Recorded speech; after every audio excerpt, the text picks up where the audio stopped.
அதாவது சிவஞான போதம் மெய்கண்டாரினுடைய பகுதி 3 தொடர் 6 கடைசி தொடராக அமையவிருக்கின்ற இந்த பகுதி நம்முடைய அறிவியலில், அதாவது இந்துவியல் என்ற அந்த பெரும் அறிவியலின் நுட்பத்தில் ஐந்திர அறிவியல், அதாவது பென்தடிக் சயின்ஸ் என்ற அந்த நுட்பத்தை நாம் வந்து மிக மிக ஆழமாக விரித்து இதுவரை கண்டு கொண்டிருந்தோம். ஆகவே இன்றைய பாடம் இந்த தொடரினுடைய மிக மிக முனைப்பாக இருக்கக்கூடிய, மிக நுட்பமாக இருக்கக்கூடிய ஒரு தொடரின் ஒரு பகுதியாக அமைய இருக்கின்றது.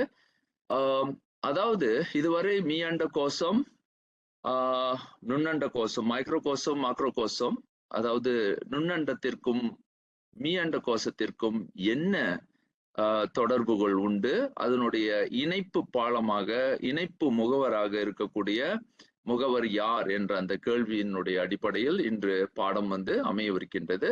இதுவரை போன பாடத்தில் நாம் வந்து தமிழர் வானியல் ஐந்திர பஞ்சாங்கத்தினுடைய நுட்பங்களை கண்டிருந்தாலும் அது ஒரு மேலோட்ட பார்வை என்றுதான் என்னால் கூற முடியும். அது மிக மிக நுட்பமான பாடம். அந்த பாடத்தை விரிக்க விரிக்க அது ஒரு பெரும் பாடமாக அமைந்துவிடும்.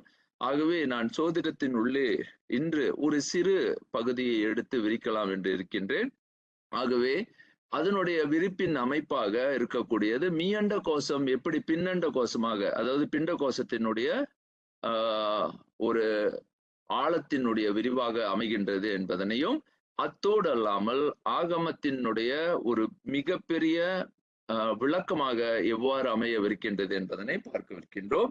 ஆகவே இந்த கேள்வி இதுவரை பஞ்சாங்கம் ஒரு முழுமை பெற்ற ஒரு அறிவியலா என்று கேட்டால், நிச்சயமாக மீஅண்ட கோசத்திற்கு அது முழுமை பெற்றிருந்தாலும் அது எவ்வாறு நுண்ணண்ட கோசத்திற்கு, அதுவும் பிண்ட கோசத்திற்கு பெயர்க்கப்படுகின்றது என்பதுதான் மிக பெரிய கேள்வி.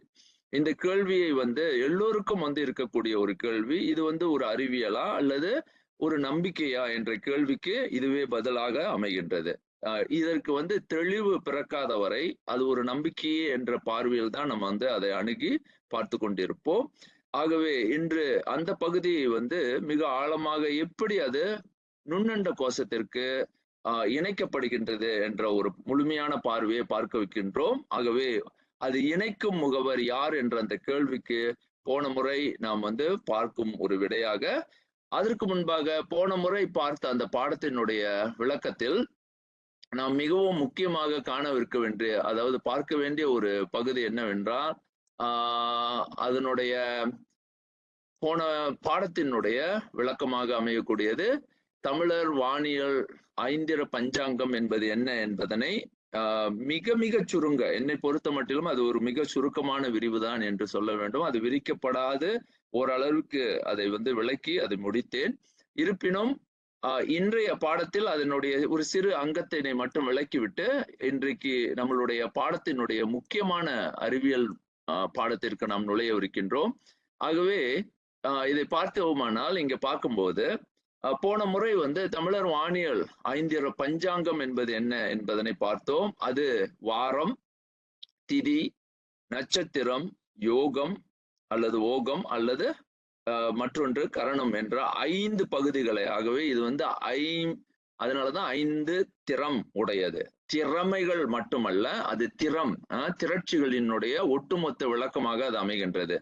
ஆகவே இந்த 5 நுட்பங்களை நாம் வந்து பார்க்கும் பொழுது இது எவ்வாறு மனிதனுடைய சிந்தனையை ஆளுகின்றது, இது எவ்வாறு, இது வந்து முழுக்க முழுக்க வானியல் அறிவியலாக தோன்றினாலும், விளக்கப்பட்டிருந்தாலும், அறிவியலாக வெளிப்பட்டிருந்தாலும், அதனுடைய அறிவியல் எவ்வாறு மனிதனுடைய உளவியலுக்கு செலுத்தப்படுகின்றது என்பதுதான் நம்முடைய கேள்வி. இந்த கேள்வியை வந்து எவ்வாறு நாம் வந்து இன்று விளக்கி அதனுடைய அறிவியலை வந்து துளக்கவிருக்கின்றோம் என்று பார்க்கவிருக்கின்றோம். ஆகவே இந்த பகுதிகளில் இதில் வந்து நிறைய புரியாமல் இருக்கும். இதுல வந்து நிறைய உண்மைகள் வந்து விளக்கப்பட வேண்டிய ஆழங்கள் அதிகம். ஆகவே இதை வந்து மிக சுருக்கமாக, அதாவது மிக சுருக்கமாக ஒரு கேள்வியோடு நம்ம வந்து பார்த்தோம்.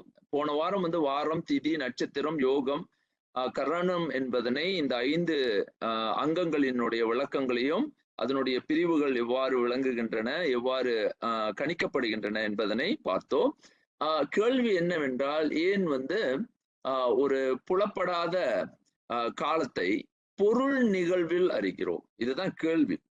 இப்ப இதில் பார்க்கக்கூடிய சில உண்மைகள் வாரம் என்பது அதனுடைய ஒரு கிழமைகள், திதி என்பது நமக்கு தெரிகின்றது. ஒவ்வொரு நாள் மாத கணிதம் இவ்வாறு இதுலதான் இயங்குது. மாத கணிதம்.